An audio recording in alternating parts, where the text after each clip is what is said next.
ኢየሩሳሌም ከመይ አላ ቤት አቦየ ከመይ አላ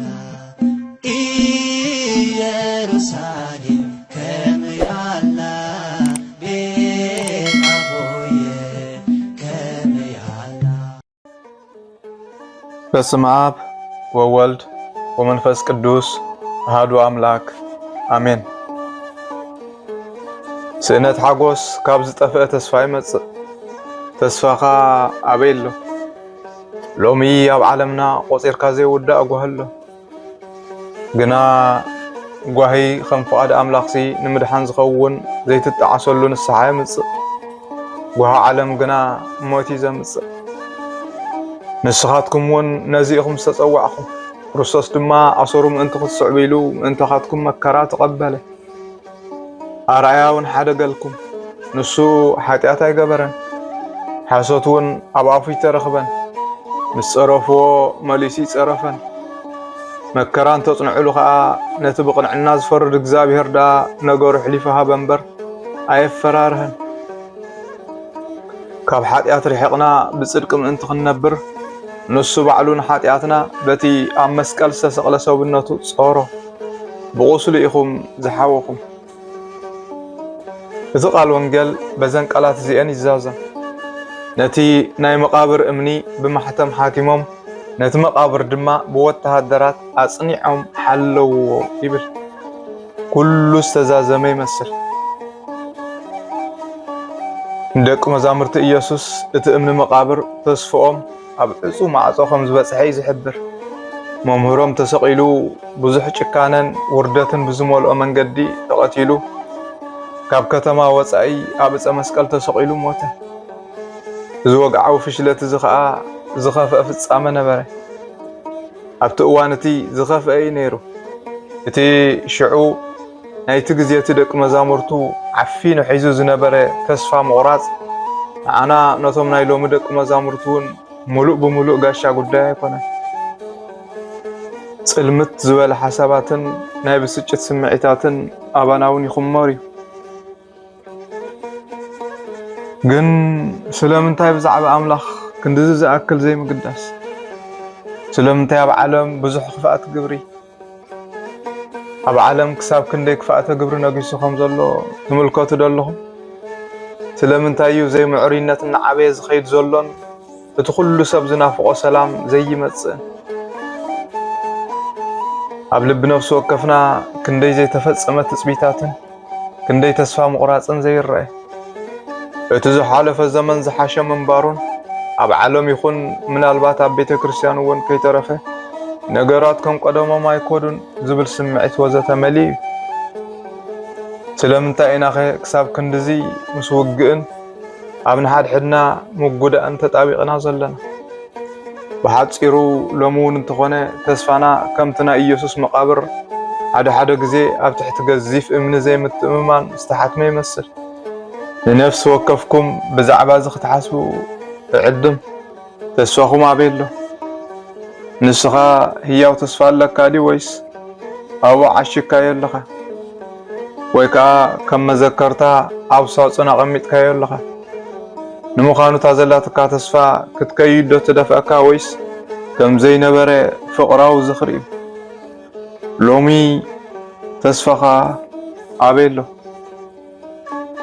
ኣብ ኣእምሮ ደቂ መዛሙርቲ ኢየሱስ ሓደ ዘይሃስስ ምስሊ ጸኒዑ ተረፈ። ንሱ ድማ መስቀል እዩ። ኩሉ ኣብኡ ተፈጺሙ። ናይ ኩሉ መወዳእታ ኣብኡ ነይሩ። እንተኾነ ድሕሪ ቁሩብ ግዜ ኣብኡ ማለት ኣብ መስቀል ሓድሽ ተበግሶ ሓድሽ መጀመርታ ክረኽቡ እዮም። ተስፋ እግዚኣብሔር በዚ ከምዚ ዝበቁል ካብ ግብ ዝበለ ናይ ጸላም ህሞታትን ዝፈሸለ ተስፋታትን ካብ ዝተጸንቀቐ ትጽቢታትናን እዩ ዝምንጩን ዳግማይ ዝውለድን። እቲ ሓቀኛ ተስፋ ማለት ተስፋ እግዚኣብሔር ብምንም ተኣምር ኣይትጠልምን እያ። ብትኽክል ብዛዕባ መስቀል ክንሓስብ ኣምላኽ ካብቲ ኣዝዩ ዘስካሕክሕ መጋበረ ስቅያት ዝዓበየ ምልክት ፍቕሪ ኣርኢና እዩ። እቲ ህፀይ ህይወት ዝኾነ ዕንፀይቲ ሞት أملاخ مبزحتي جزء نحنا أخيلو توديو إلنا أفز أمز بس إحنا له كم زي جمر يزخاخرنا بزخاء تأمرات مقباري فتو لو من بقار تصفانا حبانا من انتخبا قل نزع انش ايت مسكال اتكيرنا نطمتو بزخاء كابتي أحمي من نازلو قوهن كابتي نبيت كريستيانن نعلمن انبكلو زلنا مرة كنفواسينا نمسكال نطمتو انتاي كينا كنرئي انتبلنا كدانو توقفيفو راقو زخونن زقوسلن يوسسينا نرئي اتي علت بسقطان نزوترو منفسا وحيلي تحتنا دخمات يمثل انتخونا بخلت تقرنا دويلنا نقدمت كنقصقص يحقزنا بزي تسفى اختنبراي تخلينيها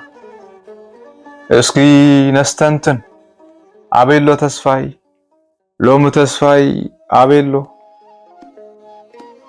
عب تسفى زي بل عالم عبيلو تسفخه بزحات تسفهم اب بوليتيكانيات وي بوليتيكاو سيلف يوم زقمطو قاليهم كا تسفهم ابتي زكبو متن غنزب وي منالبات اب توسنه درجه عوت يوم زقمطو نفس وقف معلتي بخندز زاكل صلئن حرقانن باسن عمصن تخيبنا محلاف اب قال نجر تسفخ نقبر كم زلنا يحت وي دما اب تحتي تسفا مقراص كنسفرينا أبز عالم أبز خون نجر تسفانا مقبار مالت أب حالف نجر تسفا مقباريو ذا عالم تقربو كل جزيا ومخانو استوعل تسفانا زبكا إيسوس ترايو مخنياتو إيسوس ترايو ذا العالم أوي قدوس باولوس ذا تسفازيا نهيوتنا ملحقيا دلتن صنعتنيا دحر مقارجة حليفة خا نابتاوشت أويت مقدس التؤتيا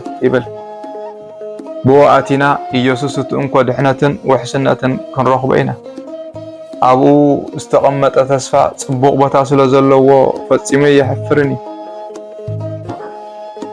ذا علامه بتقرب نغرات استقمت تسفا اب زي بوتو سلازلو ناب تسفا مقراص كان طفات كان طراي زبصحكا سلازي تسفا خابيلو اب يسوس دي ويس اب نغرات سعاله أبيلو تسفخا كل تسفخا بيسوس انت زي كوينو فصم تسفا يبلكان مالتي أبزع عالم زلو كله ميتو ويوني موتالو يسوس كريستوس كموتان بمتنسو هياو تسفا ذهابنا كريستوس ترايو نمت شعيرو مسوخا تسفا زي العالم او هيوت هابنا بتسفا استحاطب زي العالمي لومي بهالن مرخو بزهانن تسفخا كاب يسوس وصاي اب كالك تقمط كم زلك كازنجر مالختات كدبدوكاي اتي متقعتي عرفت زي بلو جن حانت منقدي حانت حقي حانت تسفا طرايا اذا تسفازي غويتانان مدحنان يسوس كريستوس كال كعقب زخيلن